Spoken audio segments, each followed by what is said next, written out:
umunyutsi bimeze bite agahuga huye n'umunyutsi we akasa do paperi ndayigaruye porofeseri kuri inshuro nawe asiyinjirira muri banki nyuma y'igihe adakorera kuri teri we ategurira kure yaho bari kwibira Tokyo yapfuye yo You see the disappointed faces of the people you failed. urabona amasura babaye y'abantu bose watengushye porofeseri we nyagasani ibyo yabizezaga ngarategura biri kumujabuka Was hurled through your chest. bimeze nko kukujomba icumu mu gatuza professor bimeze biti ibyo se twaje no kurangiza misiyo buno bushura tukabagarira icyo nicyo tugiye gukora bimeze biti nangiye gushidikanya ko turi busohoke muri banki ransohora niko wansezeranije ibisambo byatangiye kwiheba ko bitazigera bisohoka muri iyi banki birabona leta barabizi kuri hano bimeze biti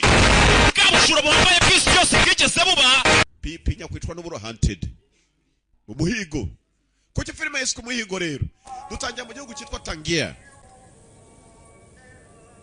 amajwi wumva barimo gukora iki kwazina batoye iki hazana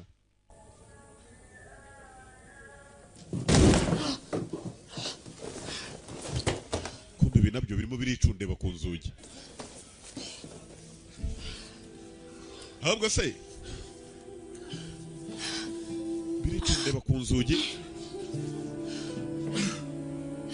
kimwe gisunika ikindi murabona badasunikana n'umujinya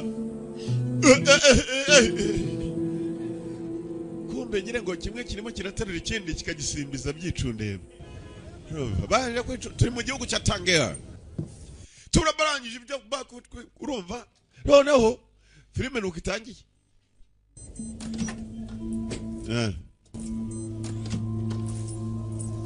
Gabo bwaciye mu gitondo arimo kugenda ko umukobwa aramucunza maze yahindukira kumureba undi agasinzira kikuvuga ko wasanga ari babandi bikorera nk'abamatimba n'ugucunga maze agacunga ushize utunote mu gitondo akatwegukana ese sheri byagenze bitemenya ari imbe bazayariye kobwa nguyu arareba nibarebe kobwa arafite ijisho bakobwa b'igahanga namwe bwanjye uri umeze neza umukobwa atumeze neza ndimo ndatekereza uratekereza iki ngabo no Faransa Frenchman ça va tu es ça va oui je suis un peu ça va narize abantu bakunda iminaza ariko nizihe bakomeza kugenda baracyari muri cya gihugu cya Tangier umugabo afite agafaranga urareba iyo modoka reba kuntu reba ni nk'umwana w'umuntu ibikobwa ni byinshi rusha by'amatimba hano byakanuye ibyijisho wajya ngo ni kurudofese bijisho biba bitukura gusa wajya mu bararirondo nako bararirara nanibagiwe imodoka iri hariya ngiyo ureba imodoka ubundi ukamenya no mu mufuka w'umuntu uko ahagaze wareba umuntu asanga rutuma ivuye ku ntoryi ukamenya uko ahagaze mu mufuka ubwo ndavuga basobanura filime J'ai une petite affaire à régler avant d'aller à l'aéroport. Hari business ugomba kurangiza mbere yuko ujya ku kibuga. Ça dérange de m'attendre ici? Hari ikibazo unegereje hano? Urumbaza mu Gifaransa. Allez, viens. Ngaho ngwino gira. Ngwino tujyane basi. Ngabo nguyu hano. Ntabwo mwabyumvaga mu Gifaransa bajya bahakana harya ari bande. Muraza kwemera. Yes, yeah. On y va? Uraza kuza cyangwa? Bakomeza kujyanirana. Agakobwa karatekereza byinshi mwibuke yabyutse karimo kumucunga. Tangier afite business agomba kurangiza mbere yuko bagera ku kibuga cy'indege. Kobwa aracungaho baca hose niba afite ubwoba niba nisimbiza ariko jewe meruka cyajye bicundeba. Barimo kugenda acunganwa n'abantu bari hano. Uyu business agiye kurangiza sinzi zarizo. Kobwa agacunga hasi aracunga n'akandagira. Mbere yuko ajya ku kibuga cy'indege ngo bagende. Attends-moi ici. Negereza hano. Umuzemererega abakana muri hafi kwemera. Hasike. Hari umugabo yagiye kwifungirana. Igikobwa kirareba.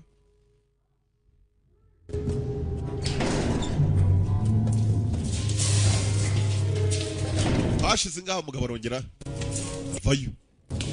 ahantu bifungira nawe. Je t'avais dit que ça serait court.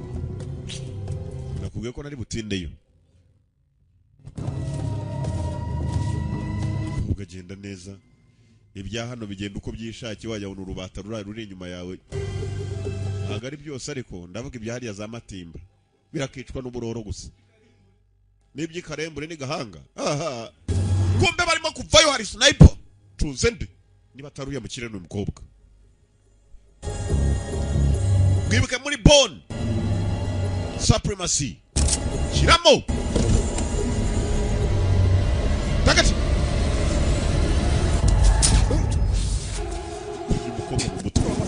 Pemye umukobwa mu mutwe. Sika dutangiye umugabo. Umugabo yabonye umukobwa apfuye nta kindi cyabaye cyakurikiye no gusiga umukobwa imodoka igatangira. Imodoka igitangira gutya. Iyo kamutayi. Umukobwa karamwitangiye we nta n'umurambo wako yajyanye. Urumaze gukora ibyo akora arangije akavuva imbunda ye. Ciao mukaragi. Asa nazo ntabwo zitinda bangukira gutabara.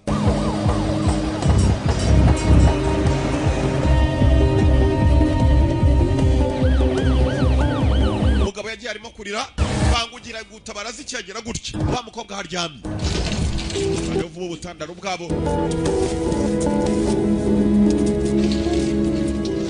Katururi. Mukobwa Dani kimugezamo barongera baramuhambura kumbe ni muzima. Mukobwa ari mu biki? So you breathing? Did not. Hurry up. Ugire vuba byagenze uko twabipanze. Mukobwa arangije ahita yindura imyenda vuba. Kumbe wa mukobwa niba igikapu cyanjye kirimo passport yanjye kirimo ibintu byose. Bihangana. Umugabo amusubiza wa mugabo mwibuke neza hano yagiye mu cyumba maze agatindayo umukobwa niwe yagarutse.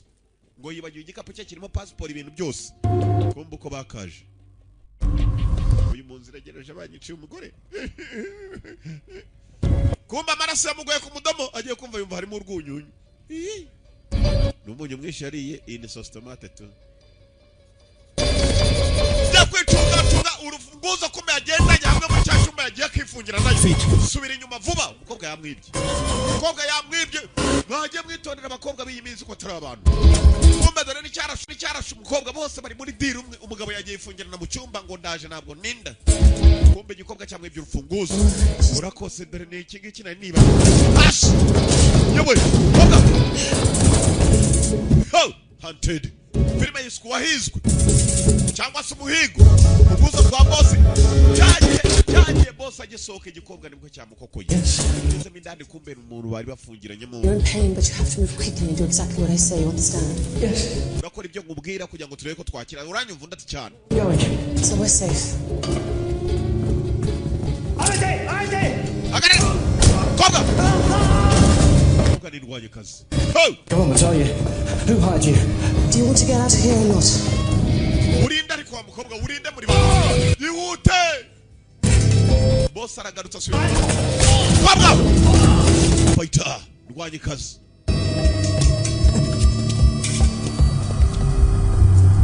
Kigera hano. You're on time.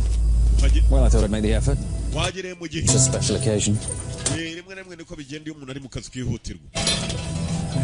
Yahagereye mu gihe hari undi wagombaga kuza maze agatabara umukobwa n'uyu musore. N'uyu mugabo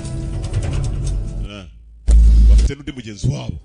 Kigabo baragitorokesheje. Nicyo cyari gifunze. Where are you taking me? What's going on? N'ikijya mbere. Babanza kumusuzuma ibikumwe barebe ko umuntu bashaka ari we. Yep. Niwe. The rest out. Urakomeza uruhuke mo gato. Go. Ugende bamuteye ibiserumu arasinzira nako ibintu by'ibiti. Barangije Vite. Vite. vuba vite we. Vite ukapawa. Vite kujya kwanyara barimo kuza vite. Mugakariye we gakari. Bose abona agakobwa gacaho. Hunted.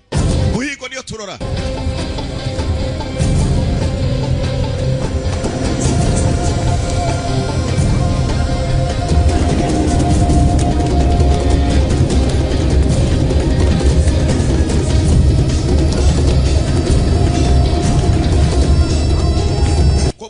Nari wenyine ari kumwe n'abandi bagabo. baciyeho shaho gifite umuvuduko wajya ngo ni bamwe birukanka ibirometero 20 bya Kigali kobwa asubira inyuma Tangier niho turi igihugu cyiganjemo abantu be mu idini ya Islam kobwa umugize amushyira ku ruhande baraje I missed you. nari bizi kuri bube hano ndati nari ngukumva Much longer we're going to keep doing this? We should go. tugomba kuva hano we should go Sooner or later. You might. Let's leave on our own terms while we still can. tugende n'ayandi mabwiriza mu gihe tubigishoboka urumva gusa kandi tugende uko tugomba kugenda bafite uburyo bari bapanze bari bugendemo filime yiswe The Hunted umuhigo gikobwa n'indwanye kazi Something I have to tell you. hari ibyo nshaka kubwira there is something I have to tell you Cafe Khalil, 4 o'clock. Don't be late. tuze guhura saa 10 zuzuye kandi ntuze gukererwa amurangira muri cafeteria ahantu bagomba guhurira mbese nk'uwakubwira ngo tuze guhurira muri hahandi kwa Yanga muri Zewani saa 10 ntuze gukererwa ahantu bagomba guhurira kuri cafeteria n'ahantu hameze nko mu cyaro umukobwa yamubwiye atuje ngo hari ibintu ushaka kubwira nta kintu umukobwa yakoze kuri ya cafeteria niho yaje aho bacuruza agakafe agakawa passport arayifite si passport gusa umukobwa yari afite n'udufoto tugaragaza umuntu bapimye akada bakareba ko hari ibyo agendanamo mu kadigi harimo ikintu rwose kiteretsemo urumva mu kabondo ke kobwa ko yakicaye ategereje sheri we تسمي شحن hari utegereje masaha arakuze saa 10 zigeze wa muntu atarahagera murabibonye bavuganye 4 o'clock saa 10 top pot nako top kobwa arebye hanze hazica ahubwo abantu b'imbunda filime yiswe umuhigo Hunted yatekereje byinshi yakaba yahageze saa 10 magana polisi vuba yewe data we cyamuruturo nicyo kibayoboye masha يلا عليها. utandukane hanyuma abandi bajye hejuru abandi basohoka ikiri inyuma barebe uruturo niho uje bayoboye aravuga icyarabu cyo muri Tangier akiriyo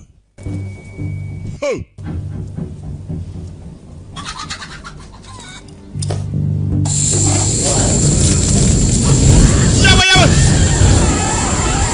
kobwa kumbe ari mu gikoni baya irwanye kazi umusirikare kazi kobwa mwiza w'umusirikare tekereza ushatse umukobwa nk'uyu sha mu rugo yazagucanga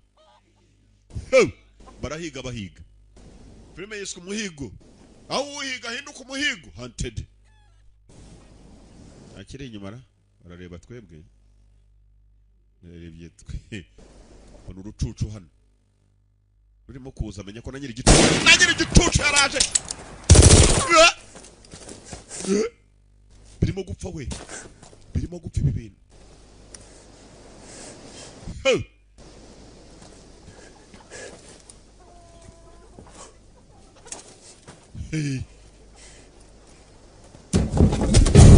kobwa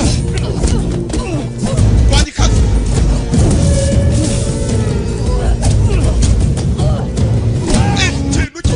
urubaho ku mutwe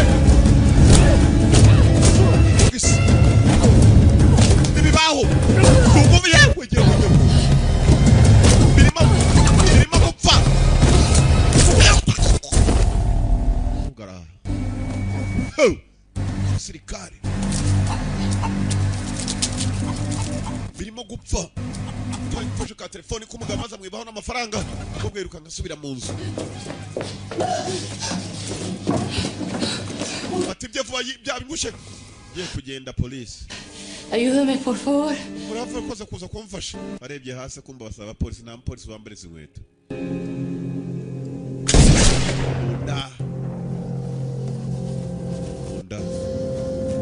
umudamu yari amaze kwipima agafoto yari mu kanya afite agafoto kagaragaza ko mu nda ari umuntu afite icyo agenda n'amabara murashe ntabwo byagarukiyeho umusirikare mugenzi hashize umwaka iminsi maze kwihirika mu mwaka wose mukobwa bamaze kumurasa umukobwa yapfuye nabi mwebwe muricaye mu mwaka wose murareba iyi filime na kamurari mu mwamaye sha ntanganye ubusurira umukobwa amaze gushira umwaka dore kadahumeka wajya unika Olivier Kacongo no ari gihe kaje gahagarara kaza guca uri kadahumeka cyangwa ujya mirimo yo gukanga inyoni usanga kakwezi nko kora karimo kubahabura aho ngaho ngo ziriya filime tureba tuzi karate byahehe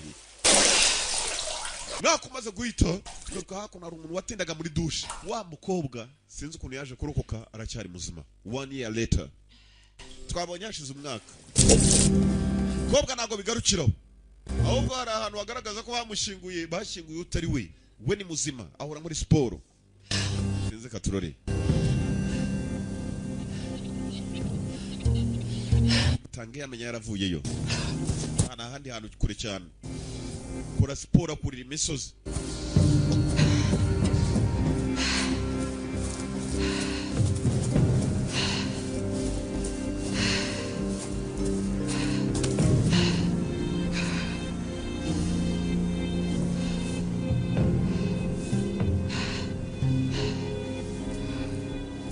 imisozi nibigarukiraho urakoze buri uko ageze mu rugo nta kindi akora siporo yo gutinda mu mazi hasi ujya muri douche maze akaryama amazi yose cyakira lavabo siko bakitara nasoma cyane gihe nasoma tinda muri lavabo agerageza gukora siporo zose zishoboka ku buryo baramutse bamwirukanganya ari baduduye bazananirwa atarananirwa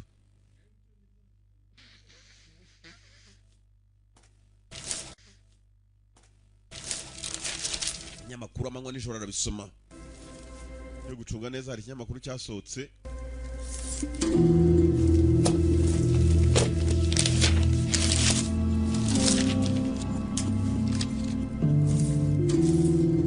paje yakomeje kugenda asurinya ukuntu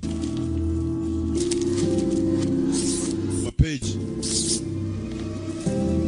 umusirikare kandi aza kwikorera iperereza hari ubucuruzi bwari bugiye kujya mbere bw'amamiliyoni n'amamiliyoni y'amadolari za miliyari z'amadolari mukobwa buri uko arimo gusurinya menya kundi biraka nk'ibyo ngibyo sinzi uko bigenda ariko katurori n'ubucuruzi bwagomba kujya mbere yari ibana wenyine mu rugo kuva cyagiye bamurasa bakamupema mukada yari atwita umwana sinzi ko umwana yabayeho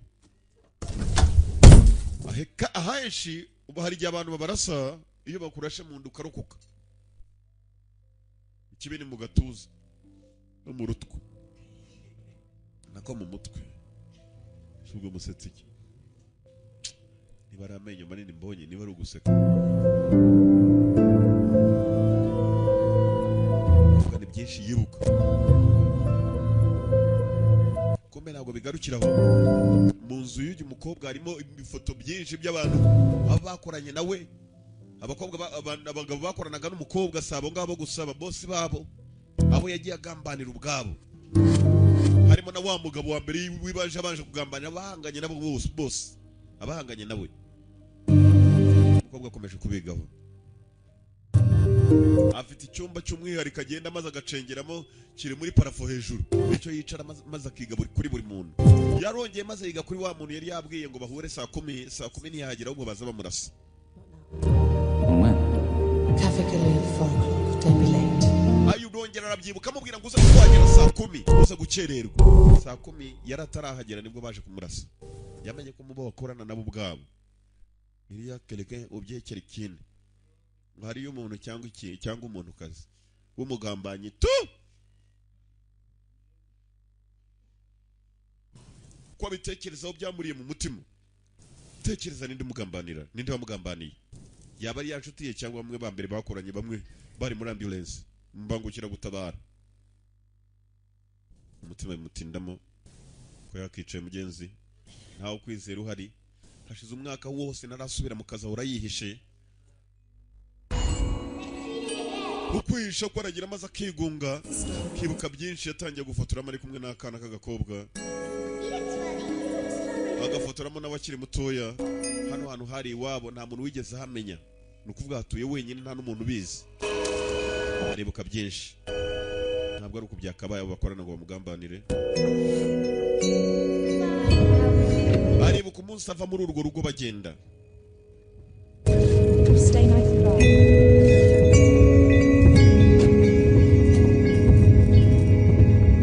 ndibuka byinshi.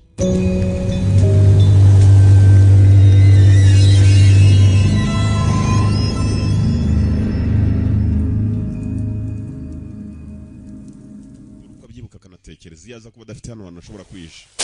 Munsi akaba yari umupfu. Nyuma aratinda mu mazi maze yavayo akarebaho utu twondo turimo kumeneka tugeze. Ushaka kumenya yatinda mu mazi bingana iki, umwanya ungana iki. Uze gutinda ko mu mazi aho bihurira n'iyi filime. Gusa byanze bikuza arimo isano. Komeza kwiruka.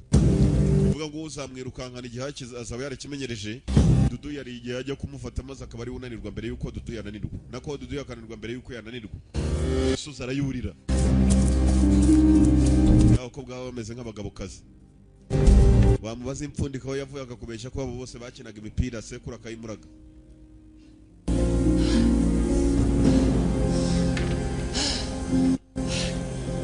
Ari hano amaze gucunga urugendo yirukanka agacunga ukuntu atinda mu mazi aracunganwa n'igihake gusa. Menye ashobora kuzajya kwihorera Katurori. Amazwe hunted kuri inco yavuye matinze cyane. Twatwo twamanukaga turimo no gushiramo. Tajya kumunezeza. Kanga amaze yongeza umuvuduko. Umuntu ukurira umusozi atabanje kuruhukamo na gatoye. Katurori. Aza kugenda amenyereje.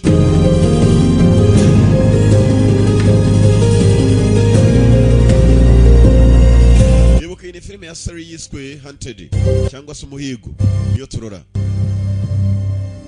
Uzishaka mu mujyi turahakorera. Hariho nko kwa Rubangara. Si kwa Rubangara harya.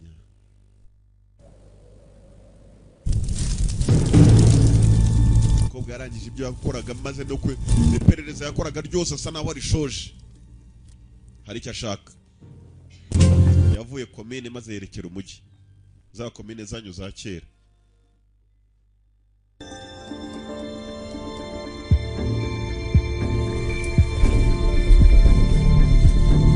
Hari igitabo atajya asiga. Niba ari ikibironda. Vuye mu cyaro. Nta kazu ke yifitiye wenyine na wundi muntu wari ukazi. Yerekera tawuni. Turageze muri tawuni. Uji. Uwamugambaniye we nawakaguyeho to araza kukabona. London. Ubwongereza niho yagiye barakwereka ageze mu mujyi wa London avuye mu cyaro. Rondore. Sinzi Rondore ahantu bituruka. Ariko je nisomera London kuko ari nabyo biba byanditse. Hageze Rondore. Kobwa yageze Rondore uko yakahageze. Agera mu nyubako yaje gushaka icyumba. Nanone gufata icyumba nta muntu yigeze n'umwe abwira hagiye kutura. Afite service yakoragamo. Afite inshingano yari afite umukobwa yari yitwaye igikomando. Minsi maze kwicuma. Banza reba ko iki cyumba kimubereye. Yaremeye afata inzu. Maze ntabwo bigarukiraho ibintu byose arabyikorera mu nzu maze aragenda arubaka akoramo ikindi cyumba cy'imbaho. Do. Hey. Utamenya ko harimo n'icyumba cy'imbaho ku giti cye wenyine kandi. Iperereza niryo shyira imbere kurusha ibindi. Arangije haraho yerekeye. Nakubwiye ngo hari akazi yakoragamo mbere yuko ibi byose bimubaho, mbere yuko bamurasa. Twabonye uburyo yari yifashemo. Harimo kwinjira mu gihe hari undi muntu wamubonye hasi asa nawe amusobanukiwe uwo ari we.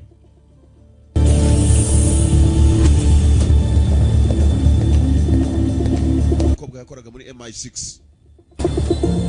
MI6 ni ikigo gishinzwe iperereza cyo mu Bwongereza. Icyo muri Amerika cyitwa CIA, Central Intelligence Agency. Kwa boss. Every second I open my eyes each morning, I consider the infinite variables of chaos that can occur during a working day, because I like to be one step ahead. I like to be on the back foot. Buruko nafunguraga amaso yanjye nakomezaga kubona ibintu bisa na hari ibibazo igihe cyose waba uri mu kazi. Hanyuma ngatekereza kuzagaruka cyangwa se wapfuye. Simbona amaguru yawe. Now. None. Because of all the infinite variables of chaos that I pondered this morning, the one that never crossed my mind was that you'd be standing in front of me. Umuntu nigeze ntekereza kumara umwaka muzima muri aga kanya binunguye kubona ko ntatekereje ko wanagaruka ukaba uhagaze imbere yanjye. An explanation would be good. I decided to retire. I like to retire. I like to retire. Nishimiye kuba nafata ikiruhuko. Decision's not yours to make. ntabwo ariko wari uburenganzira bwawe kwihitiramo ikiruhuko. I think I changed my mind then. Nanjye nahinduye intekerezo nicyo kingaruye. What's up? Bite man. Dore cyane. Sam. Deacon. Thought you were dead. Ndaketse ko apfuye. Guess not. Ndatomboza ko napfuye jewe. Guess not. Guess ni ngutomboza. Ngenda tomboza ko napfuye. Uyitwa Deacon, umukobwa yitwa Sam. He disappeared without trace for over a year. Warabuze ni twebwe abantu ba mbere tuzi guhiga turakubura mpaka umwaka urarangira. Daily Signals placed in 24 newspapers for the last 6 months. Wanditswe mu binyamakuru 24 mu mezi 6 yose umaze kubura. Reading the papers. Turimo kugushakisha n'ibyo binyamakuru sinigeze mbibona. Mwibuke neza ibinyamakuru hari ibinyamakuru umukobwa yasomaga buri munsi akabika. Where'd you go? Sightseeing. Sightseeing. I was tired. Nari naniwe. I needed a change of scenery. Nashakaga kujya ngo mbe naruhuka mpindure n'imyitwarire yanjye. Kumbe umukobwa arabeje. Baramurashe arangije arabura. Ntabwo aravuga ko bana murashe. Take a polygraph. You can beat a polygraph. We need to know where you've been, Sam. Turashaka kumenya hano wari uri Sam. Wasanga wari kumwe na Dudu irimo kutugambanira. To tell you. Ntabwo mpamvu yo kubabwira. Question is whether you can still trust me. You can. Ikibazo ni niba mushobora kuba mwakomeza kunyizera mwanyizera. To come back to work. I'm your best operative. Urakeka ko jano suri mu cyaro rugendo cyangwa waje hano kutuganiriza umva ndi umwe mu bakozi banyu beza. I'm your best operative. Arimo arabwira boss. On the block for you. I still have to report up, you know. I still have to deal with the questions. Uramutse usubiye mu kazi nanjye mfite ngomba guha amakuru turabaza tugira ibyo tukubaza. You think about the chaos you unleashed. Do I get my job back? Uri uzi neza ibibazo wateje undi ati muransubiza akazi. Ngweki urugi nguru ryasohoka kugenda. Subira wavuye. Hey, ina mahirwe kubugarutse muri service nk'ingi warayivuyemo bakakure kugenda amahoro. Barambwiye ngo niyigendere. Dikon ntabwo yamwizeye Dikon ni mukarage ariko se nkaho wakwicaye. Duhekenya dushize hanze kicwe n'umuroro. Yes. Dikon yarebye boss wabamwise kill. Hero bisobanura kwica. Nta mikina afite. Imirimo bakora mwayibonye muri Tangea. Umukobwa yavuyeyo nta muntu numwe avugishije arongera hisubirira harara. Niba baramunetse bakurikirana hajya nibyo utambaza. Baketse ko ashobora kuba yarakoranye n'abanzi b'igihugu cy'Ubwongereza. Bataka telefone. Here tomorrow 0800. Mu gitondo ze kongeraho amasaha y'akazi. Boss arahamagara. Barongeye baramuhamagara ibyo byose barangurura tu. Baranjyana munsi ya ndabyemeye. Hari utumeza twitwa ndabyemeye. Bakunaga urutwe maze warangiza ukemera byose. Bakiraho bari mu nama. Well. You could drag their ass back in the door. Sam, good to see you too. Nagatangaza ugarutse utase kandi ni byiza namwe kubabona. Nta magambo menshi. Nice boots. Bambaye inkweto nziza. Thanks. Urakoze. Put your tongue back in your head. Sam, right? Sam, Ian Fox. Fox is ex-Special Forces. Banyita Fox. Fox yungu yubona yahoze ari wa Special Forces. New to the private sector. Yahoze ari mu ngabo zidasanzwe muri aka kanya yagiye mu byo ku giti cye muri kuritaza mu kazi. Really looking forward to it. Bravo, nari umusirikare. Wamaze. Morning. Morning. Boss kill. Let's start. Okay. Target is Jack Turner. Target yacu ni umugabo witwa Jack Turner. Bas muri muratangiye. Worked the docks in the mid to late 70s. Yakoreraga bitwa ba docks hanyuma aranje mwaramutse harundi wenshi. Dore wa wundi wagambaniye umukobwa kuri wa munsi mwibuka neza amubwira ngo saa 4 tuze guhura kumbe barakorana we. Bose ni ba nimero nanjye mubona mujye muntinya ubu ngubu nimuzi ibyo ndibyo. Looks like it. Take it for none. Undati niko bimeze. Looks like it. You are back. Looks like it. Uragarutse. Ngo niko bisa. Magambo machi. Zoe. As I was saying, Jack Turner, he worked the docks in the mid to Jack Turner yakoranye n'abitwa Docks, ni company yitwa Docks nkuko bavuga ngo yanga korera The One cyangwa se Junior cyangwa Sankara. Yes, cyagari we. 70s. Aho hari muri za 70. Extortion, blackmail, you name it. Yashimutaga abantu, yaricaga icyo washaka cyose And ukakivuga. after they shut down, he went into property. He made a killing on the Docklands. Ba Docklands abari muri company bakoranaga nabo benshi barapfuye. He obviously upset a few people because in 1996, Muri 1996 menya abantu yarakaje. his son John was found murdered and mutilated. Umwana we John basanze polisi yasanze yishwe hanyuma yicwe nabi. Jack played the market shrewdly. Now runs his investments out of a townhouse off Regent's Park. Personal Jack yaje kuba umucuruzi ukomeye cyane arangije gucuruza bwe ntabwo bwagarukiye aho numwe mu batunze za miliyari z'amadolari bari in hano excess of 300 million. Blimey. yatangiranye miliyoni 300 Questions regarding how azamuka Mr. bidasanzwe iyo nzu mubona nayo ihagaze miliyoni 300 business associates have disappeared or bamwe mu bakoranaga bagiye babura of dead. abandi Turner is currently bidding to acquire the Upper Khyber Dam. It's a arimo arashaka kuba yajya kugura Opkaid Dam £1 hydroelectric facility. ni ahantu bacukurira za peteroli The Pakistani Minister for Privatisation is hanyuma akaba hari muri Pakistan gusa minisitiri ushinzwe kuba yacuruza ibigo bya handing it leta off to the highest bidder against aremera kuba yacuruza icyo kigo gicukura za peteroli ku muntu uzatanga amafaranga fierce menshi political opposition. gusa nanone hari umuntu utarimo kwemera ko Jack Turner ashobora gufatira iryo soko akaba ari Presidential candidate Fatima Zahir yitwa Fatima Zahia Fatuma ngo ntabwo yemera kuba yagurisha Jack Turner aho hantu has vowed to block the sale. we aravuga ko aramutse abaturage bamutoye ngo atazemera ko aho hantu hacukurwa peteroli Wins yagurishwa the election next month. kandi ashobora kuzatsinda amatora ukwezi gutaha next month sasa reba ukuntu abantu bapanga bagapangira mu Bwongereza bemeza uzatorwa n'utazatorwa ngaba batangiye kumupangira tayari. Utility seems a bit out of Mr. Turner's league. He's staking his entire fortune on it, so he'll use all his old tricks to ensure he won't. Cyana ndabona ariko byanze bikunze niba mwifuza ko yatsinda arimo aratanga amafaranga yose afite kugira ngo abone icyo kigo. And our client wants to ensure that he loses. Yeah, but not until we find out Umukiriya wacu ntabwo ashaka ko Turner ari uhagura, umukiriya wacu ni ushaka kugura aho hantu. Mr. Turner's game really is. Gusa nanone kugira ngo tube Turner yatsindwa mu marushanwa yo kuba bajya kugura icyo kigo nuko tugomba kwinjira mu byose tukamenya umukino uko azawukina. Behind the agenda. Niko bimeze. So play. Sam will be the drawer. Sam tugiye kumukoresha ni uri bwinjireyo akajya kumenya uko umukino ukinwa. Sam ni wa mukobwa The wagarutse. target? Stephen Turner, Target ninde? Target ni witwa Stephen Turner. surviving son. Uwo niwe muhungu warokotse wenyine wa Jack Turner. He's public school educated. He's a lawyer. Uwo mugabo yize ibintu bijyanye n'ubucamanza na avoka. Widowed, with a young son, Edward, aged Afite akana kagabo kitwa Edward nawe ni umupfakazi. Uwo mugabo nako ni umupfagabo. 10. They live in the Regent's Park house with Jack. What happened to the mother? Suicide. Nyina Last wakane year. yakoze iki yari yahuye. Jack Turner is controlling and aggressive. It won't be easy getting to Stephen. Jack Turner ntabwo wapfa kumwishirira wa mukobwa we Sam byitondere kuriya mugabo ntabwo byoroshye nta n'umuntu ajya yorohera n'umwe. Or giving him a reason to trust. Ubwo bona ari umusaza. The plan? Study the files. We have a lot of prep and not a lot of time. Dufite igihe gito ntabwo dufite kirekire. Buri wese araza kubona ibyandiko kwituma naho rye. Ubwo aranje zitasohoka. Bamuhaye gahunda no kujya kuneka umusaza witwa Jack Turner. Afite umusore witwa Stephen Turner. Stephen Turner niwe target. Naza kugira ngo rero ujye kuneka neza bagutega igikobwa cyiza nawe ukagenda urobye kumbekeje kugukurura. Mamagambo. Ubwo barakimuteze ngiki nibwo cyari kigaruka mu kazi. Yaje ejo mu gitondo bahise bamusubiza mu job. Uyu mukobwa ntago bazi cyamugaruye. Gusa umukobwa arimo kugenda dore wa wundi umukobwa ceka ko yamugambaniye. Uyu wa mugabo yari yavuze ngo bahure saa 10. Umukobwa yagiye kigabo kimukurikiye. Bombi ni abatasi. Hey! Ubundi baravuga ngo hejuru y'umumenyi habiki. Ngo kandi n'uwirukanga cyane ari imbere ngo iyo atarebye neza aba hari uwamusize atabizi cyangwa se hari umukurikiye ushaka kumucaho.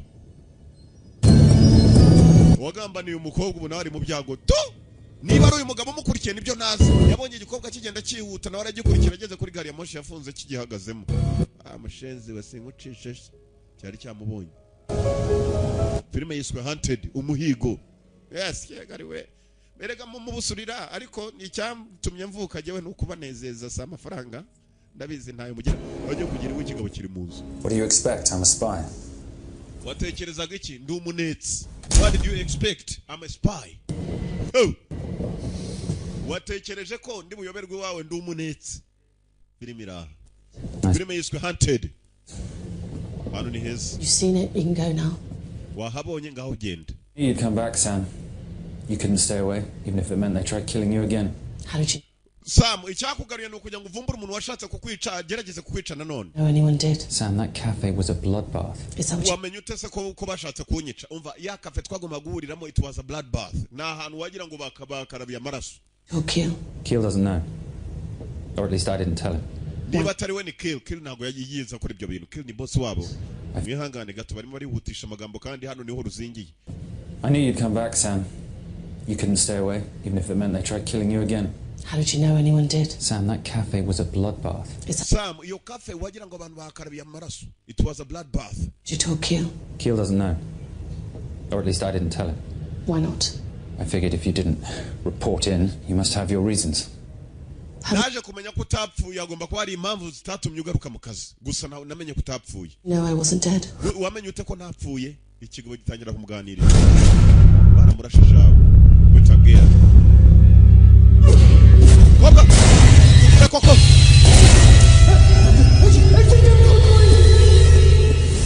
I saw your footprint. Narebye ibirenge byawe wavuye urimo gucika amaraso yari mu nkweto zawe bucika.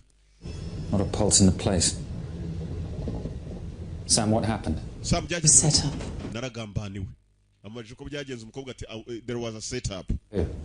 Nande. You think it was me? Ukeka ko ari jye wakugambaniye. You think it was me. Umugabo atangira kumubaza ukeka ko ari jye No wakugambaniye. one else knew where I'd be. Ntabwo ariko nigeze nkubwira ko ari wowe ntabwo naguketse ibyo urabyivugiye. Only you. Okay, Nta wundi wari uza hano kandi twagomba guhurira ni we wenyine. I can see that. Sawa I ndabyumva. think the same thing. Nanjye nibyo ntekereza. Except it's me you're talking about, Sam. Nta wundi koko Sam wari gukeka atari jye nanjye urimo kubwira. So someone else found out where I'd be. That's right. They must have. How? Bamenye bataho narindi hagomba kuba hari uwamenya aho uri. I don't know.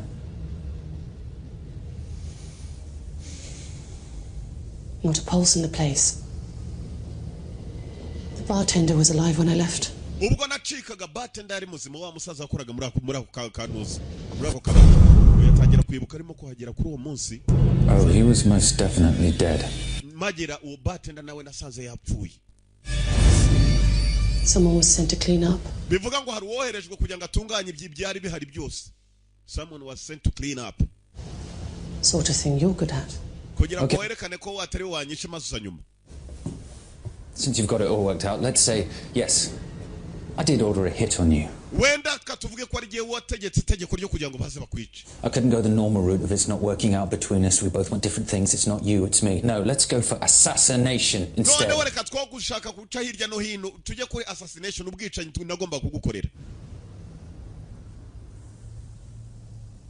But why would I want to kill my own child? None se nigutegewe nashatse kukwica ngashaka no kwica umwana wanjye. I knew what you wanted to talk to me about, Sam. Like every tiny inch of you. Ibyo uvuga niyo urimo kuvuga ndakubona nkagusoma. Just, Nigute nashaka. I knew.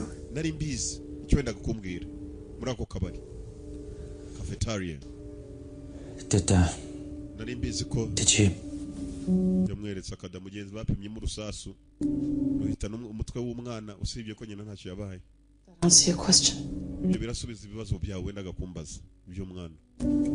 For God's sake, Sam. That answers your question. Sam. Think that this was down to me. Why Kuki would I utekereza want to do that to you? Kuki You nashatse were in kwica? love.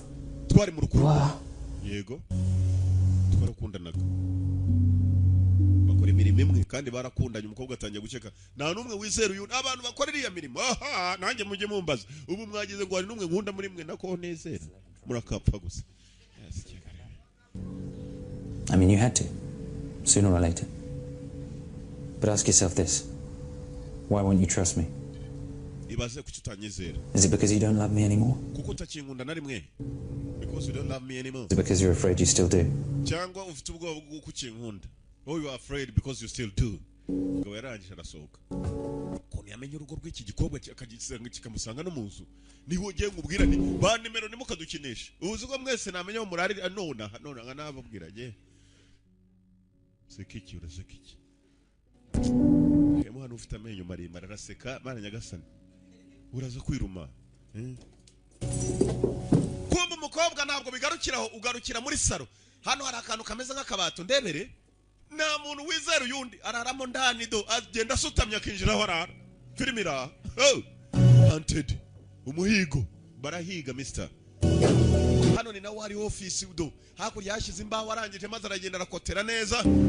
Yaranabyikoreye hano hari n'idirishya ushaka kumupima nabwo uri hanze aba yakubonye. Arangije atangira kwiga kuri buri muntu wese bakoranye. Ninde washatse kumwica cyagihe?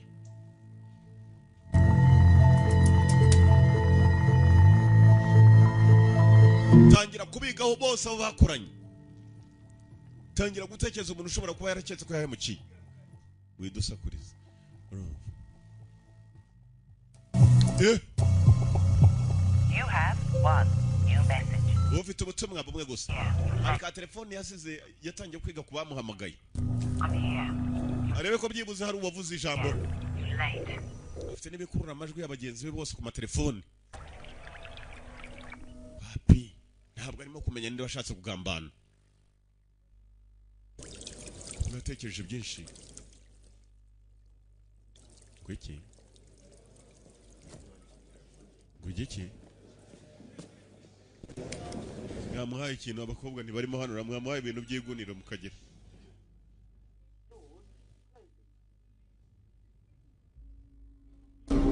Istanbul tugaruka muri Turukiya tugarutse muri Take muri Istanbul hari umugabo wari wicaye mu kabari sinzi uwatumye ku mukobwa mu mukobwa bamwica abantu bakuru ariko umukobwa nawe byamubereye amayobera ariko gusa kuba nicaye hano nkasobanuye filime mumenye ko muri busobanukirwe ikibi ni ukubona nka pipi yayifashemo nyakwicwa n'uburoro cyangwa yakuntoryi utazi no gusoma bakira aho hari umugabo wakiriye SMS yifotoye wa mukobwa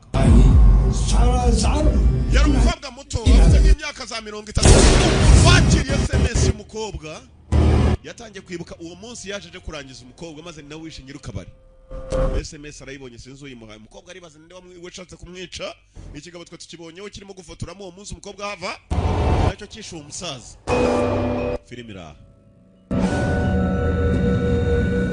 umukobwa aratekereza byinshi ikigabo cyicariye muri Istanbul muri Turukiya umukobwa ari mu Bwongereza ni ibihugu bitandukanye cyane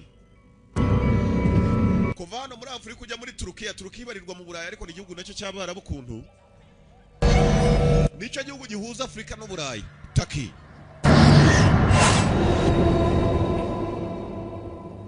umugabo ni yari umukobwa ari mu Bwongereza natwe turi hano i Rwanda turabareba tujye tureba abaginga ariko turebe bihanganiye hakurya nuko hakurya y'amazi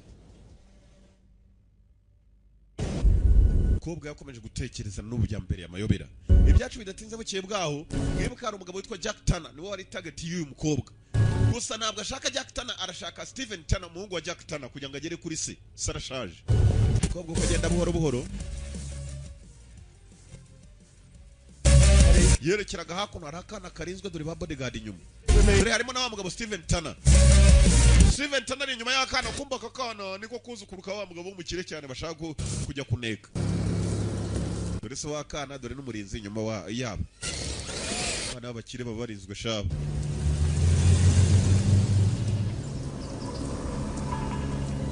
bodyguard inyuma papa w'umwana hagati hakuno hari imodoka yazaga isa n'icunga kakana amenya sinzi niba bashaka gushimuta niba ari ibiki hafi aho ni nawe wa mukobwa yagenderaga katurori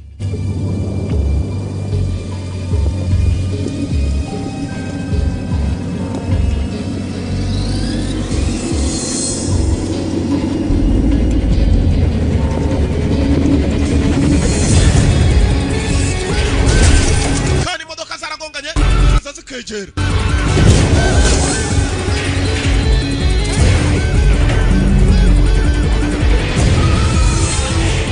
imodoka yitambitse akana barangije wa mudamu arareba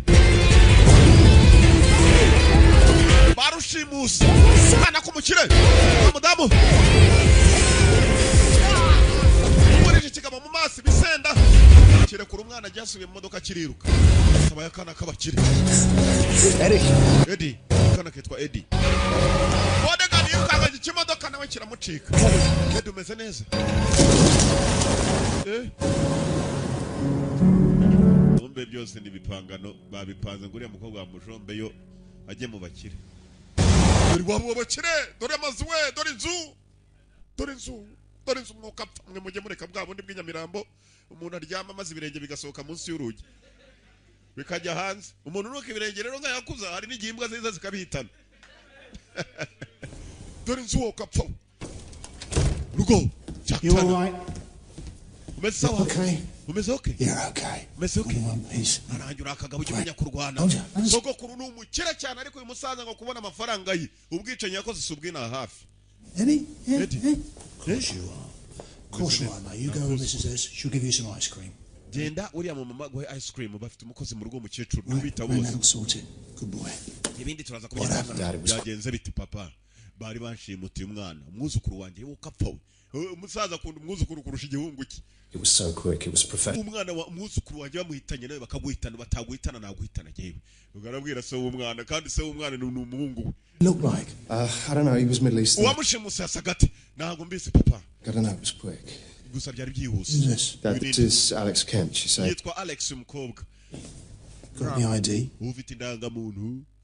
Muze afite igihuje hano cyarakuze arakubaza nta bintu byinshi nta masantima zanawe. ID. Indangamuntu. Private. Nikurayo. Yank. What are you, a tourist? Uri mukerarugendo. Exactly. You with you in 1 sec, gents? Thank you. Mwihangane gato ndaje. If not a tourist, what are you? Gina's looking for work. She saved Eddie. Saved him. Grateful. Stephen, a word. I'm sorry, Miss Kent. Oh, it's okay, really. Madam Kent ihangane. Yitwa Kent. Thank you so much. Abeshe ko ari umunyamerika akazi kumbe n'umwongereza n'icyongereza cyagihinnye wajyaho n'icyabanyamerika umwongereza wuzuye. Would you like me to make a statement for the police? That won't be necessary. Twajya kuri polisi tugatanga ikirego se nta mpamvu. Arimo kugenda kakana karamurebye. Twana twabakire na aspirin tugira. Ari akana k'umutindi gahita kagushima wakoge. Ubwo abakire kaburavuga mumwe nagera bufaranga agenda ubu ngaho bw'intagwira. For the greater good. Since when was one of our clients interested? Mwihangane gatoya. Sasa umudamu yavuye yo ahita ajya ku kazi kwa Boss Kill. You wanted to see me? Ushaka kumbona? Crane tells me it all went according to plan. If you could. Bambwiye ko ibintu byagenze nkuko twari twabipanze. Terrifying a 10-year-old boy a plan. Niba mwita ibintu nka biriya gahunda ibintu byo gukanga umwana w'imyaka 10 mukamukanga bingana kuriya. Greater good. Since when was one of our clients? Turimo gukora akazi ntabwo twita ku byiza cyangwa ibibi. Dukora job.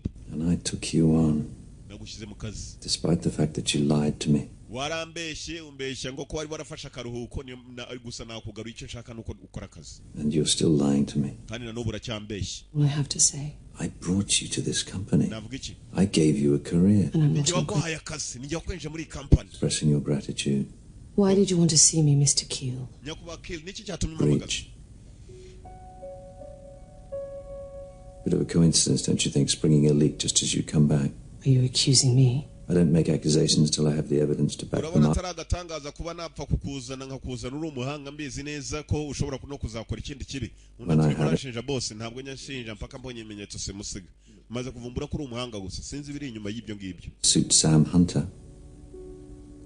When you're ready to talk, I'm here. Usa naho hari ikirimo guhiga umunsi wabonye ko witeguye ndi hano. She's a hunter. Filime yiswe Hunted. Umukobwa ngo umuhizi. Umunsi yivuje kubwira boss cyo arimo guhiga. Spanking?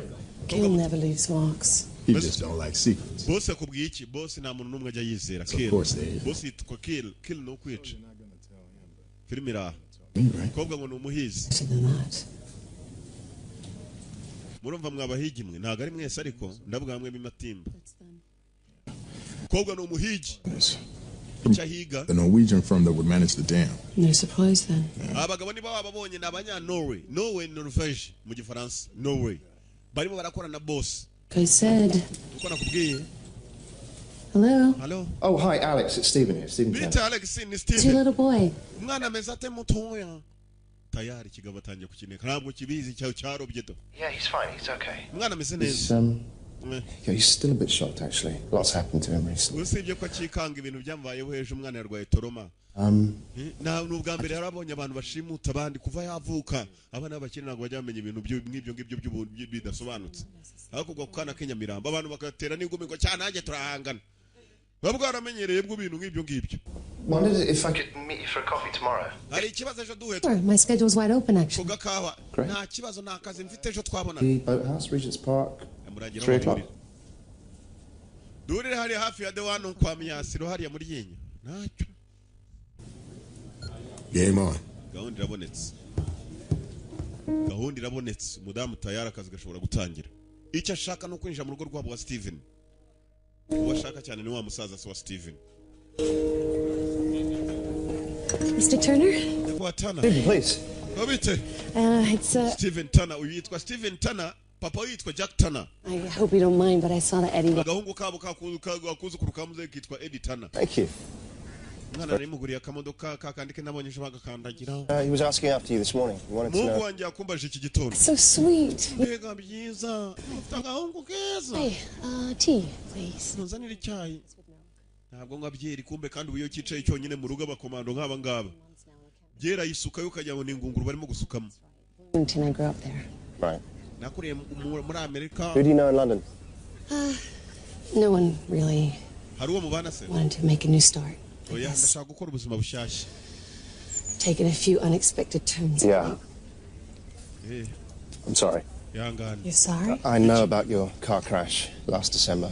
How do you Navumbuye ko imodoka yawe yagize accident mu kwa 12 guhise. about that? I know your husband and daughter were killed. Umugore ugabo wawe n'umuhungu wawe barapfuye ndabizi. Sorry for your loss. Are you checking up on me? Wagiye none munyinjiramo utangira kuneka igikobwa kiri kugikiri barishwa niba bakineka kumbe ni ibintu by'ibihimbano by'ibikuru bagakubita kuri internet. Ubu nawe yagiye gusoma ibintu by'ibihimbano. Nazi ko ari kumwe na nimero. Okay, it's just Ibyago. it's mine, Eddie's. They're not usual. Everyone gets checked. Everyone. Ask me. Buri muntu wese ugeze iwacu arasuzumwa tumwigaho. No, you came here to London. Reka nigende ntabwo njya nkunda abantu baneka Damn abantu. that, really. Ntabwo ari uko kuneka. Natwe tuba dutinya abantu niyo mpamvu mba nakwizeho. It's my wife. Wamba bahereye basi nanjye nagize ibyago by'umugore.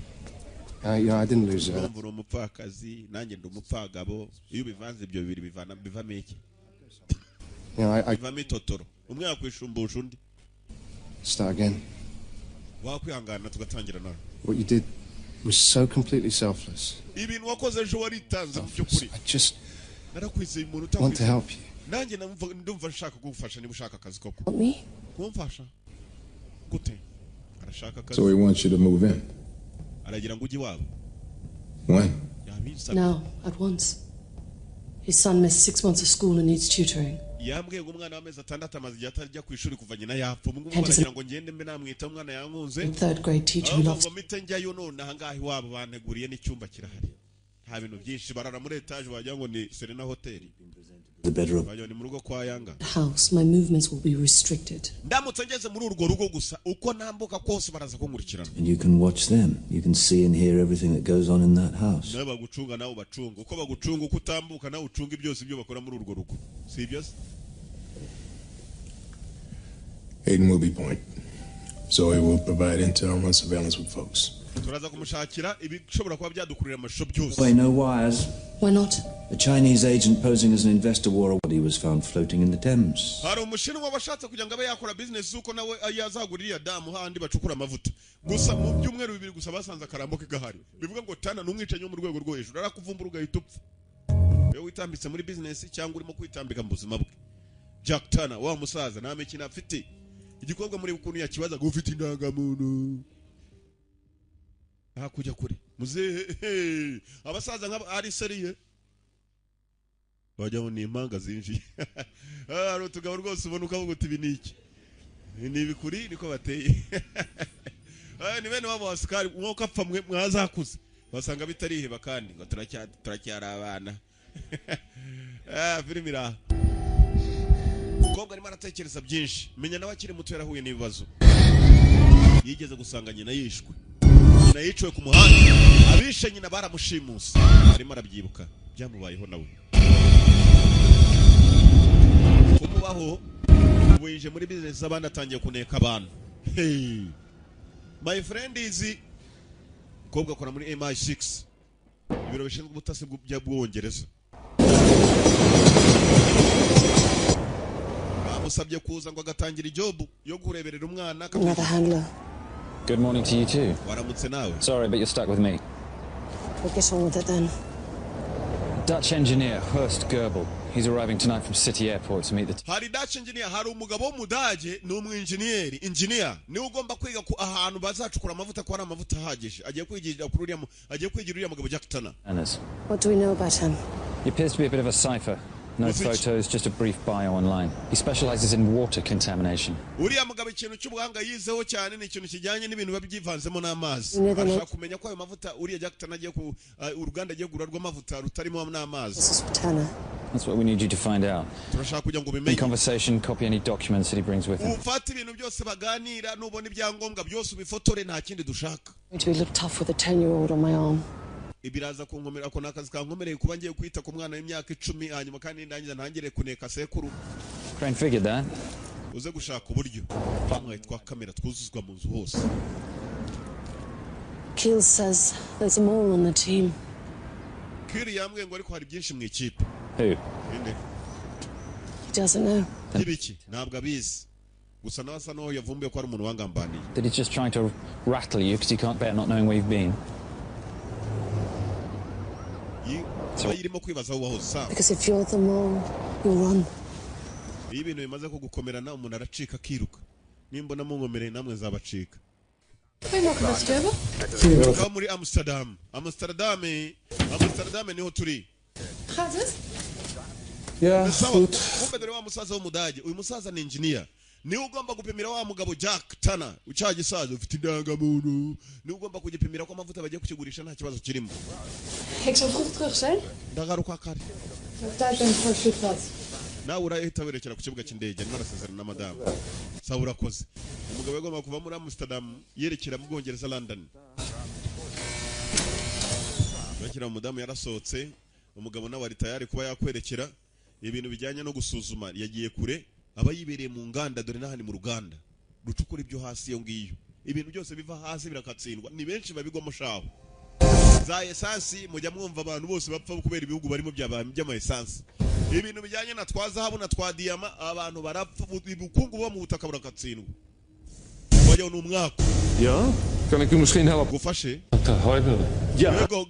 Goble undati cyane. Het spijt me. Wijute undati hari ikibazo cyabaye accident yabaye. Er is een ongeluk gebeurd. Een ongeluk? Accident. Het is toch mijn zoon? Umuhungu wanjye yagize accident? Nee. Oh ja. Het is jou. Ni wowe.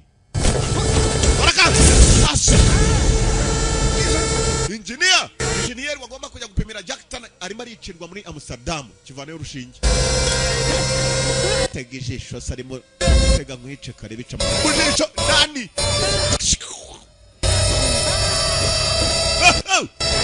Bicanyara.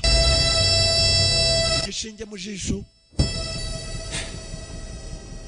Bicanyi ziragwira. Uyu mwicanyi mwibuke neza ni nawe wari muri restaurant muri Istanbul. Maze kuri telefone ye haza ifoto y'uyu mukobwa Sam. None yishe umuntu ugomba kuza muri uru rugo. Have you come to stay for a bit? For a bit.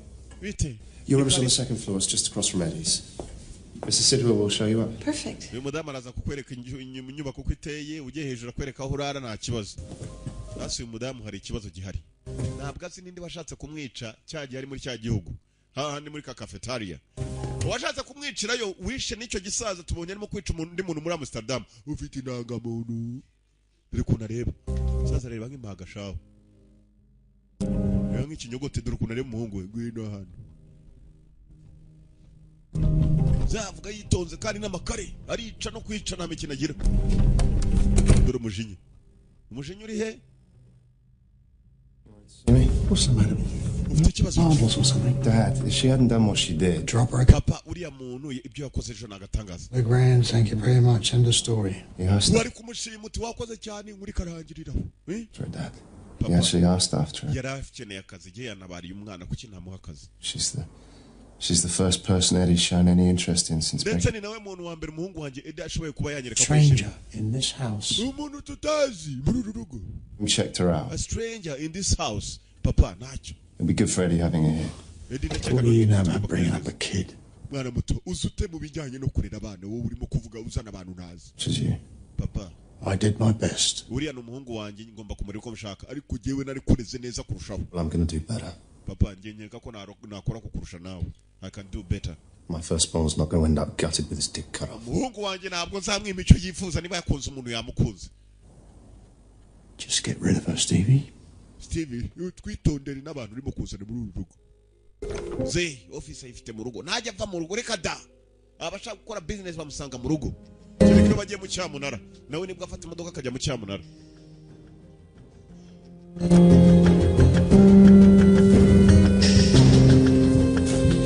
Not even biscuits.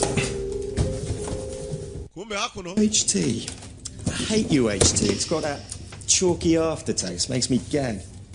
Agabuko bari hakuno barimo. Pasteurized. Barimo barapanga uburyo bagiye gutangira kuneka Jack Turner. Ibyuma babizanye kare umukobwa nawe bamuhaye ibyo agomba gutereka mu rugo. Bikurura amasho abana baho bari bakayabona. n'amajwi. Folks, the reason I left the forces was so I didn't have to keep drinking this shit. Impamvu navuye mu gikomando nagize ngo nze muri iyi service ariho nzaba ninywera amata ko twe turya neza tukanywa neza. Sibye ko n'ubuzima buba mu byago kurusha abandi. Why don't you? That's very painful to me, you know. You're causing me pain. Birababaje we, birababaje amata ntabwo giye nayanywa. Oya amata ntabwo aryoha nk'ay'intuza. Urumva? Kill wanted. You trust him? Hell, I don't trust you. Uriya musore watuzanyemo uramwizeye ni uko nakwizeye nta muntu wizeye yundi hano. No, nobody leaves unless specifically ordered. Nta muntu uva hano yari yisabiraga kujya kugura andi mata. Nta muntu uva hano kereka ibwirizwa rije ari uko turitegetse. Hari ikigiye kuba. You talk to her? She tell you anything about where she been? Anything at all? Sam mwavuganye hari ikintu nagimwe yigeze akubwira cyangwa. Sam nta muntu numwe wigeze amenya hano yari amaze umwaka. Bose baramukeka. None bamwohereje mu kazi kwa Jack Turner. Kumbe Sam imirimo iratangiye akigera mu rugo nta kuryama. So nahase baraganira. Amasaha ari hafi yakawe yanahageze s'il vous plaît. Sam atangiye job. Arimo aranekinza tazi nubwa mbere yijemo tekereza baramutse bagufasha. Ukigera mu rugo maze ugatangira kwisirisinga uzengurukamo. Hey! Harimo ibiro ni naho boss arara. Dore za office ziri hano. Ugatangira gutega. Twa kamera dushyiramo. Ba kamera bushyira munsi y'intebe muri garderobe. Ahantu hose twa kamera duto kandi. Job yatangiye. Naho haruwaje. Steven Turner. Yategaga bari bamufasha hafuze gato. Yari yasuka yakayoga kumba ari ishaka kuba. The KPEC documents have just arrived. Your father would like you to review them. Okay. Hari ibyandiko bije papa yagira ngo ugende ubisuzuma unati cyane. Ibyo umukobwa barabyumvisha arabahageze n'ibyandiko. Kamera yatangiye kare kuzitega. Camera up. Yaciyemo. She's good, all right? Yep. Rebels arriving on a Lufthansa flight into city in 45 minutes. All right, Sam, I want you to go to City Airport and watch for Gogo. Why can't folks go? Because I'm ordering you. Uyu bamuhaye itegeko ryo kujya ku kibuga cy'indege agacunga n'indi ugiye kuza muri urwo rugo. Hari umushyitsi bari bategereje ugomba kuva mu Budage. Muri Amsterdam. Mwebwe muri Amsterdam hari uwapfiriyeyo. Menya rero ko ajya akabagiye gutegereza. Uyu bamuhaye itegeko ryo kujya ku kibuga.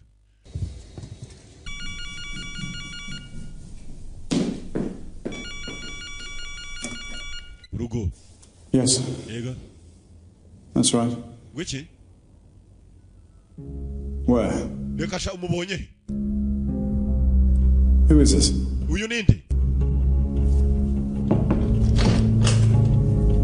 Mu rugo kwa Jack Turner bahamagara bodyguard.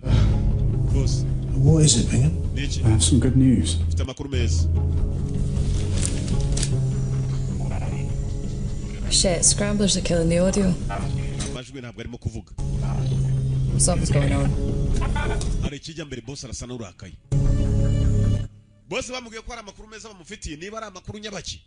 Ategeka kubijyanye nayo makuru ariko asa n'urakaye. Babibonye mu mashusho. Sam amaze gutegatega inzu. Would you like me to read you a story? Utubwira gakuru. My mummy read them all to me. She's not alive anymore. I know. I'm sorry. Dad says you had a family. Ufite umuryango? I did. Nari ngufite. I did. They died too. Nawe barapfuye. They did. Barapfuye. They did. Barapfuye koko. They did. Byarabaye. Yes, yeah. You know, tomorrow for your breakfast we have every cereal and whatever's your favourite. We probably have it. Ejo mu bya mu gitondo ukunda iki? Sidwa can go get it for you. Yose turabifite uriya mudamu arazijya kubikushakira nta kibazo. But I tell you what. Mbwira iki? The same thing as you. Ibyo ukunze nibyo nzarya. Okay. Sawa. See you tomorrow morning. Tuzabona nejo mu gitondo akana kumvishe ko nawe yapfushije. Kari kagiye kumuguzanira amaganya akabona nawe araza kukabwira andi maganya akamwihorera. Sleep tight. Uramuke. Sleep tight turyame neza. Nawe uramuke. mbese umuntu ashobora kugenda ukamuganirira amaganya n'akakuganirira nigeze gusanga yakuntu ryabwira Pipi ngo yanga yaje kabaye ngo buturajya wo gacwa we Pipi nawe ati nanjye nabivumbuye kare ko kabaye nsigaye mbyinira mu magunira wona wasanganya ni video wawe ufite umutwe nk'uwambote filmira umuntu ukamucurangira amaganya akakubwira ndi kumbe dore wawe ndi bohereje ngo ajye ku kibuga cy'indege amenye ninde ujya kwa Jack Turner baramuteye ari we ibiti abamushimuse ni bande yaravuye no kwigurira amata Betty sleeping? Numwe mu bantu bakorana n'uyu mukobwa Sam. Thank you again. Koze nanone. Here's to you, Miss Kent. Call me Alex. Akira Madame Kent. Yitwa Alex. Alex. Alex. Echa boss cyase cy'umwana cyarobye. He's arrived. Thank you. Yahageze. Uyu mukobwa maze atamugutwe haruhageze. Sekisa. Seki, ninde? How was your trip? Urugendo rwari rumeze rute twakomerewe. This Dr. Hurst. Ndura nk'uwaca kumbe. Umuntu wageze wa mugabo wishe umudage yaje mu kimbo cy'umudage. Uyu numwicanyi. Muri uru rugo. Miss Kent. Madame Kent, hari wamubwiye ngo uriya mudamu yitwa Kent. Undi ati Madame Kent muri aho. Uyu mugabo ni nawe washatse kwica Madame Kent. Mwibuka afite n'ifoto bamwohereje kuri telefone. Abantu bakuru nuko karangiye, nakoze kuza murabeho, n'abakundi kurikirana n'uyiciko turacyakomeza. Yanga kandi from the one film production. Aka gafilime gasigara ari aka the one film production. Yewe, kurikirana n'uyicikwe, iyi ni season iratangiye ndetse turacyakomeje. Umwicanyi dusize abonanye na Kent, niba mwicira hariya nibyo ntazi. Abonanye na Sam. Nocikwe n'abandi ugende babwira uti hari season nshya yitwa Hunted iyo yakati muzayireba muzongerwa rom Yesu nababwiye ati bazongerwa. How are we? Huh? We ready? I was born ready. Let's do this. Come on, Dave. What's the plan? Hey. We locate the toxin and action our escape strategy. That's what we got. Great. Lead the way. Bank robber, your job is to keep this covert and non-lethal as long as you can. Against the wall, quick! Whoa! Give it to him, Townley.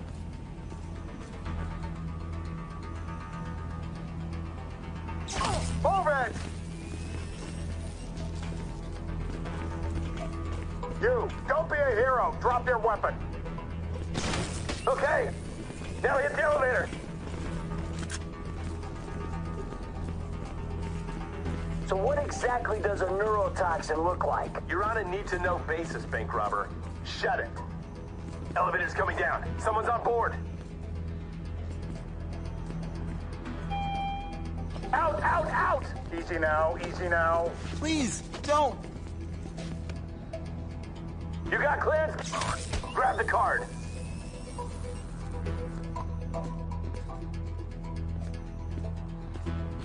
Now, up. How you feeling about this? I'm feeling pretty damn fine. Yeah, if only your camera crew was here. Round to the right. Come on. Clear. Let's go. You see the lab geeks? I don't want trouble from these two.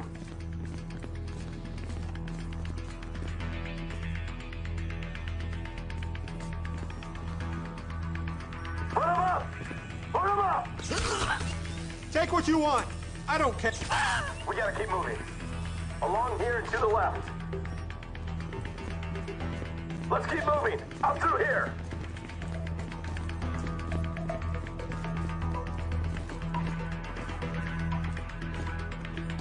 Behind the wall. Security detail about to make a pass.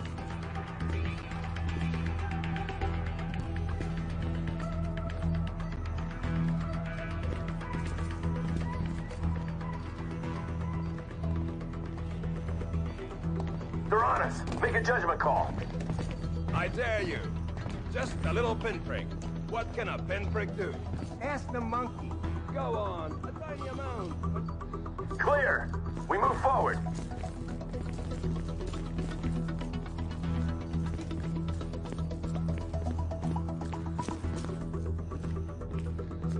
You got the access card. Swipe us in.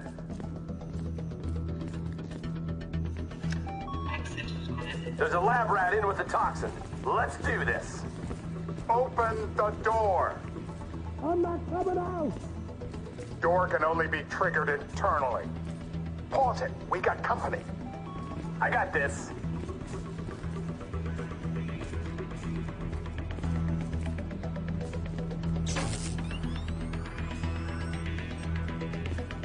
You! Hands up! Back up! Back up! And freeze! We get collateral! You want to see his very large brain smeared on the glass? Open up. Stick up, guy. You're expendable. Get the nerve agent. Get moving, now!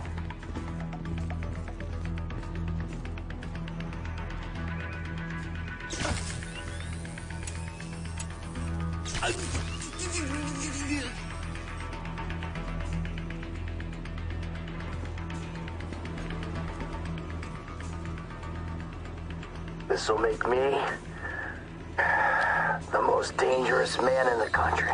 I'm also the most shit scared. Oh, man. Thank you, federal government. Damn it! We need to get the nerve agent into a refrigeration unit. Warning, facility has been breached. Facility has been breached. Look at this idiot! You got the right weapon? This shit's about to get real. Security team!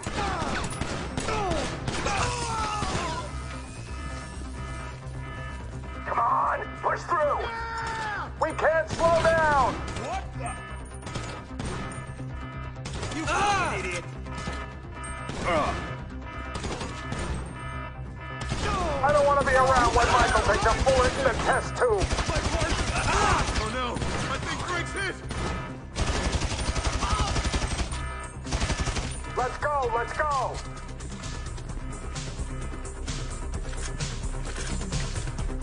Another guard! Poor bastard! This is for the greater good! Left, up here! Push for the exit! Corridor goes around to the left!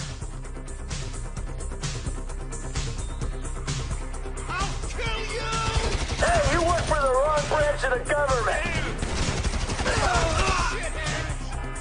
Can we get a move on? You chose the wrong line of work.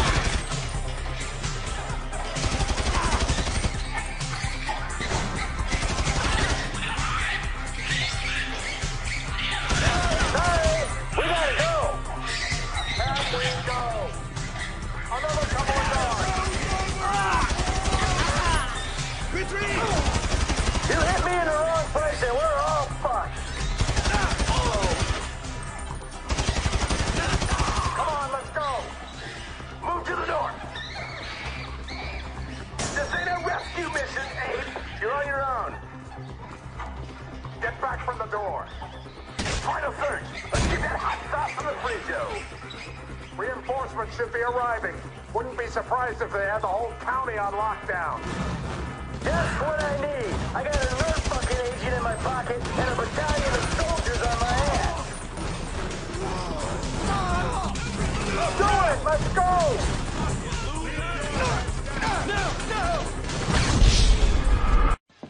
Hell, it was just down the freeway.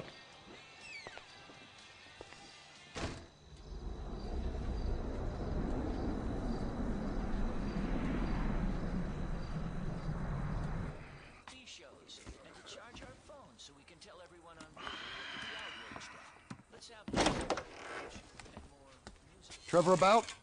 He's probably out somewhere drinking human blood or eating household pets. He's not that bad. Really? Well, okay, he is pretty bad. But he's got a sensitive side. Oh, yes, he's very sensitive. When he gets his feelings hurt, he's devastated. So what's your story?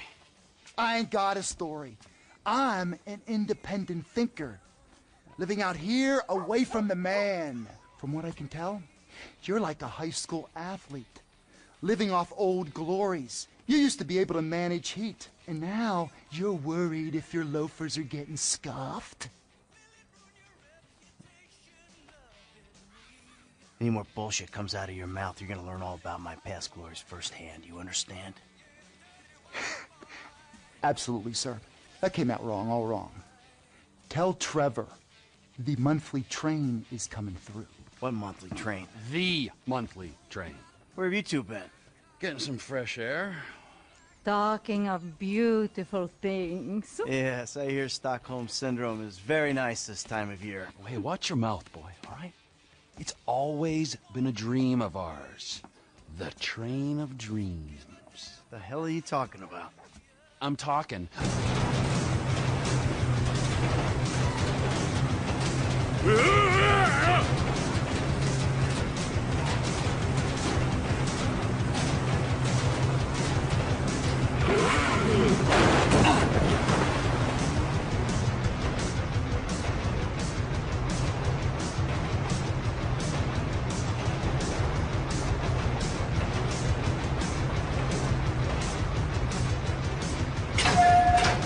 Howdy!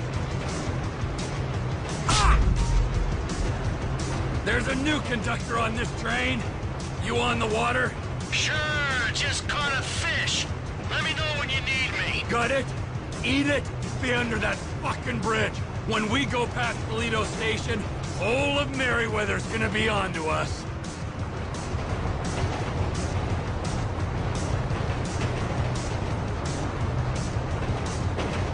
Train ain't stopping here, boys!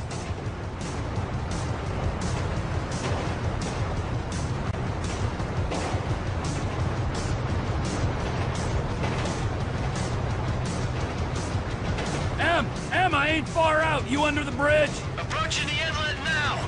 I'm powered through to the bridge.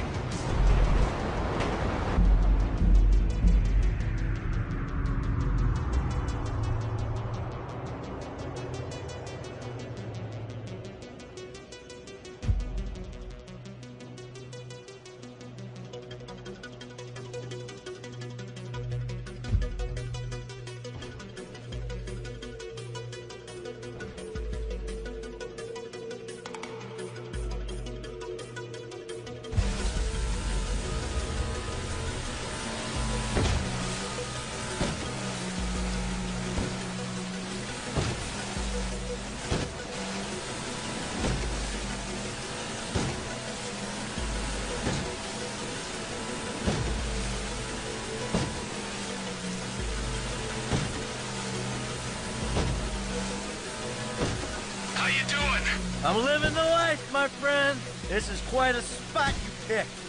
Enjoy it now, because it's about to start raining fire.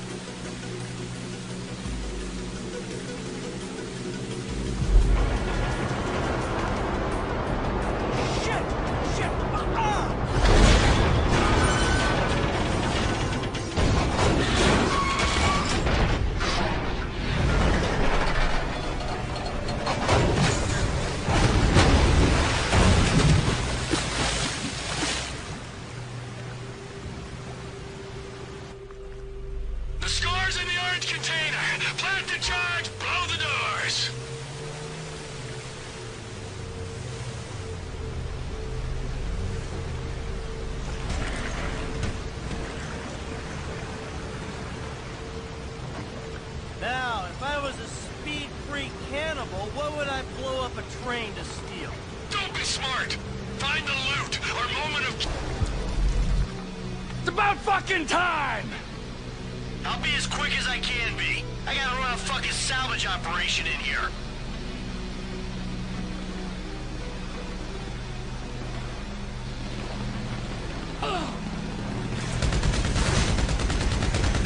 Merryweather fleet's here, bro!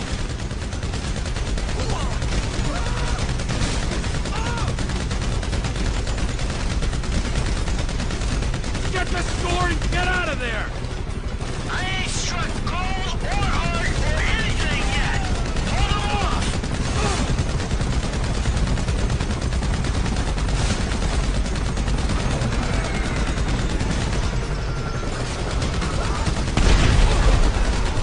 You wanna die in that block? Let's go!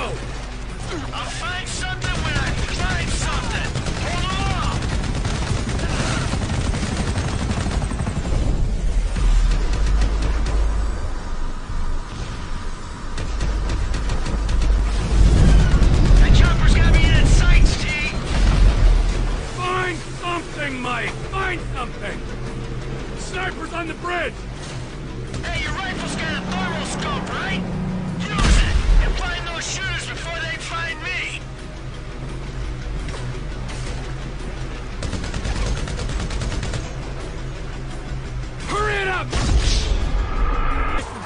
escort for us.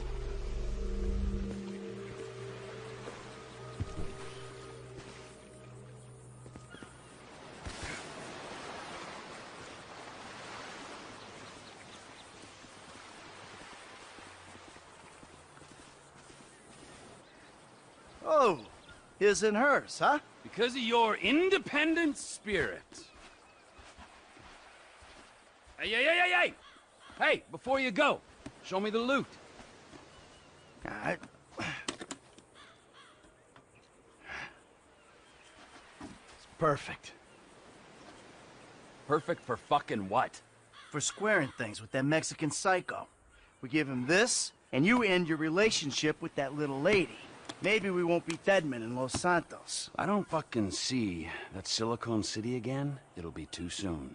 But this is my job, not your call to make. Nah, your job fucked things up with the Mexican to begin with. My job, my escort, get your own! Wait, you give me that case, I'll give you something bigger. What? Union Depository. Fuck off. Can't be done. I never said impossible. Just very difficult. Verging suicidal? That a line you're afraid to cross? Come on, T. You remember the dreams? Couple kids pulling jobs, the big one. I know it sounded crazy back then, huh? But hey, you and me together again. With Lester and Franklin on board. We can do this thing, T. This ain't no dream no more. Hey. You keep the case. Fuck me. Okay, hey! All right. Here. Keep that silly fucking thing. And you can keep Patricia as well, all right? Because I respect that lady and I ain't gonna hold her back. Thank you.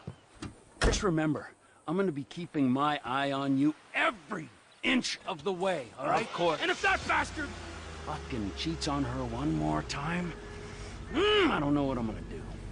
You know, Trevor, we both know you're not the marrying kind. But hey, it's great to be back in business, huh? Let's bring it on. The big one! The big one!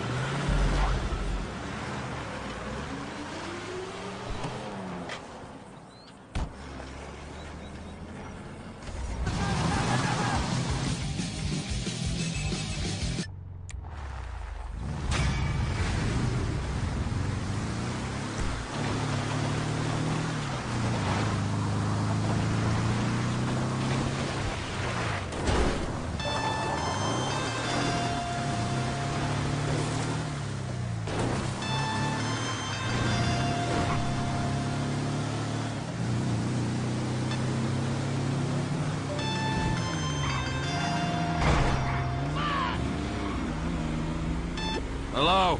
Townley's on the line, too. Hey, Trev. All right.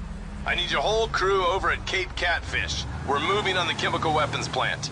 Nah. I just gave something to Lester. I need to deal with some stuff. Get back to Los Santos. Just, give me a week. We got the equipment with your Polito money. The gangbangers already on the way. The window's open, my friend, and you are jumping out of it. Shit. Los Santos ain't going anywhere, bud.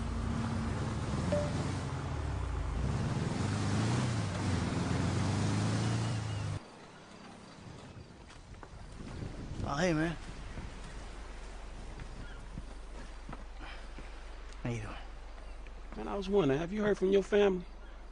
Yeah, sure. No, that's a lie.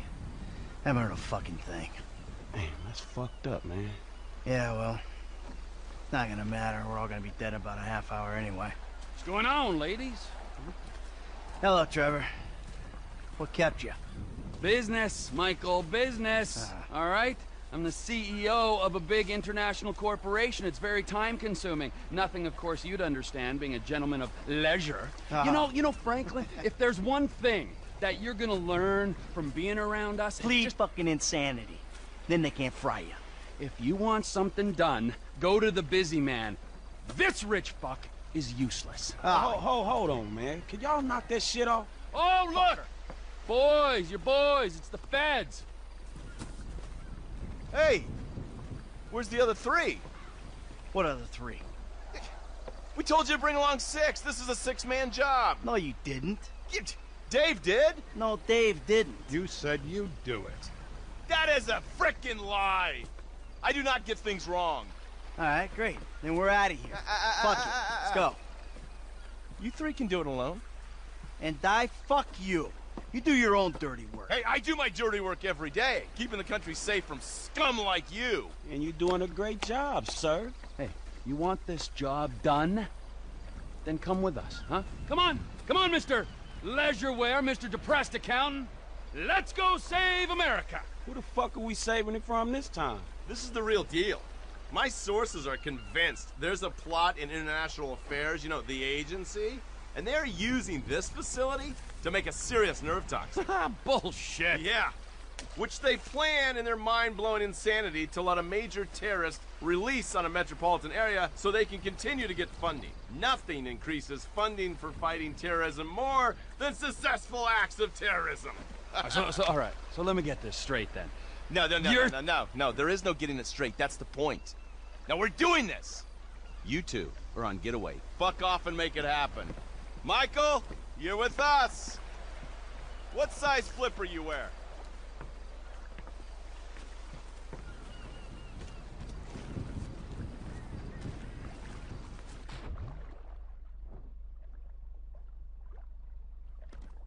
Agent Norton, it's been a while since you were in the field.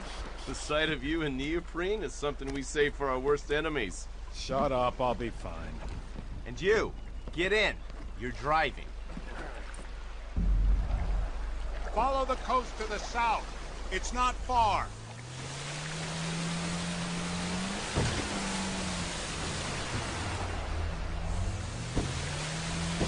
Listen to me, Steve. No wisecracks, got it? No fucking cliches. We're fighting for the freedom of the people today. Don't lecture me on patriotism. You've been living outside the system too long. Social responsibilities, a joke to you. So maybe I redeem myself, get killed in the process, huh?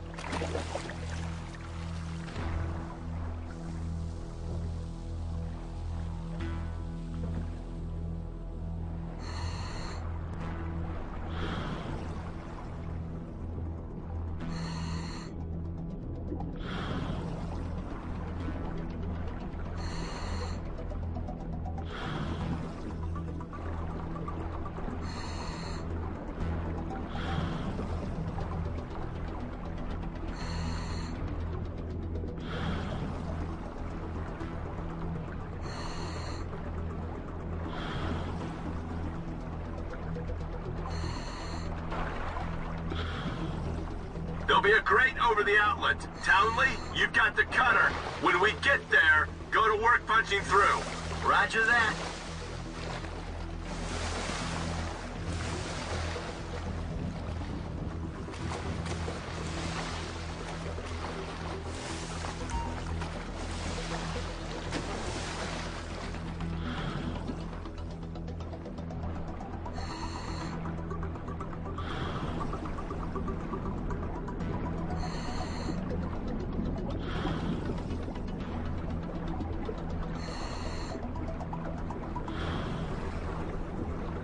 I'm taking... That's burning at over 3,500 degrees. Yeah, thanks for the science lesson. Can I keep this for the next vault I hit? You've got a limited supply of gas in the cutter, so get this right.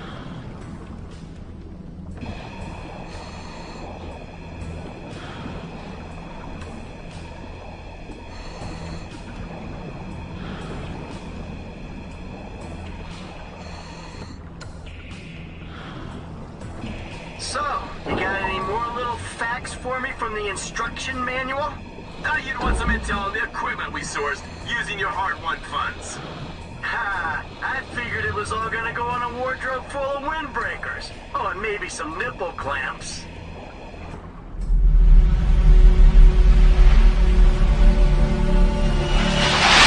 Perseus, The CIA's analysts consider him to be the single largest threat to the free world.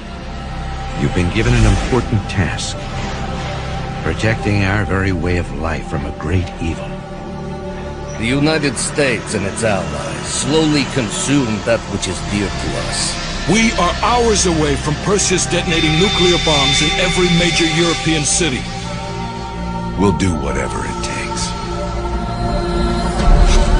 Some of us will cross the line to make sure the line's still there in the morning.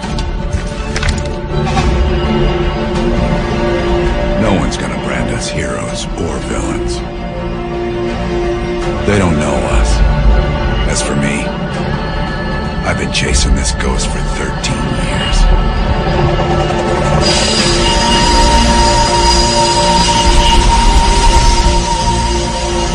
That ends now.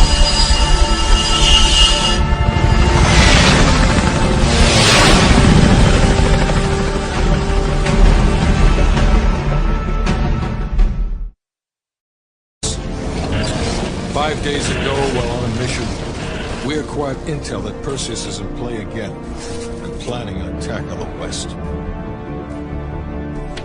Perseus. The CIA's analysts consider him to be the single largest threat to the free world. Mr. Hudson, we're all aware of Perseus. We're also aware he's more myth than fact. I mean, personally, I think he's nothing more than the Russian boogeyman. General Haig, allow me to introduce the man best suited to respond to that. CIA clandestine special officer Russell Adler. He's one of the few people who even come close to capturing Perseus. Mr. Adler, why should we take this Perseus threat seriously? You don't have to, sir. Yeah, then a lot of innocent people are gonna die. Why do you say that? Sir. Every time Perseus has come into play, it's shifted the balance of the Cold War. After 13 years of silence, if he's active, something big is gonna happen. Something that will affect the free world.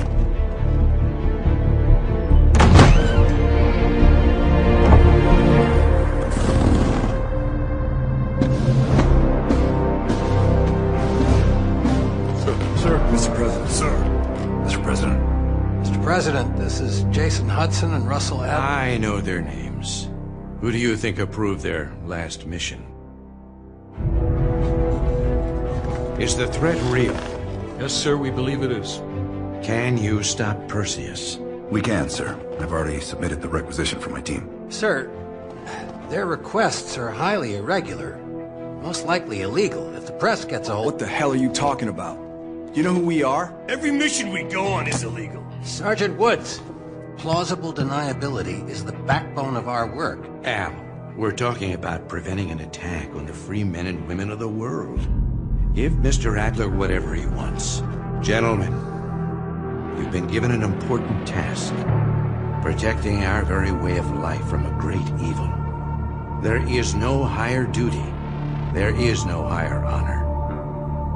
And while few people will know of your struggles, rest assured, the entire free world will benefit. I know you won't fail us.